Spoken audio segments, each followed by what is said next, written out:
દિલ્હીમાં લાલ કિલ્લા પાસે સોમવારે સાંજે થયેલા ભીષણ કાર બ્લાસ્ટનો નવો સીસીટીવી વિડીયો સામે આવ્યો।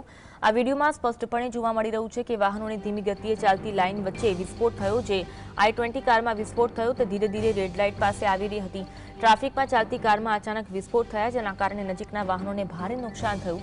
વિસ્ફોટ થયેલી કારની આસપાસ 6 કે 7 વાહનોના ટુકડા થઈ જાય છે।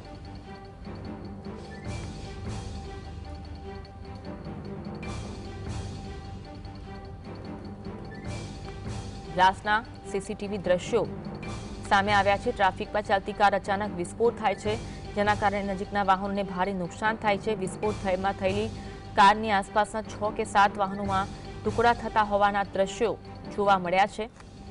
દિલ્હીમાં લાલ કિલ્લા પાસે સોમવારે સાંજે થયેલા ભીષણ કાર બ્લાસ્ટનો નવો સીસીટીવી વિડીયો સામે આવ્યો છે। આ વિડીયોમાં સ્પષ્ટપણે જોવા મળી રહ્યું છે કે વાહનોની ધીમી ગતિએ ચાલતી લાઇન વચ્ચે વિસ્ફોટ થયો હતો। જે i20 કારમાં વિસ્ફોટ થયો, જે ધીરે ધીરે રેડ લાઇટ પાસે આવી રહી હતી। ટ્રાફિકમાં ચાલતી કારમાં અચાનક વિસ્ફોટ થાય છે, જેના કારણે નજીકના વાહનને ભારે નુકસાન થાય છે।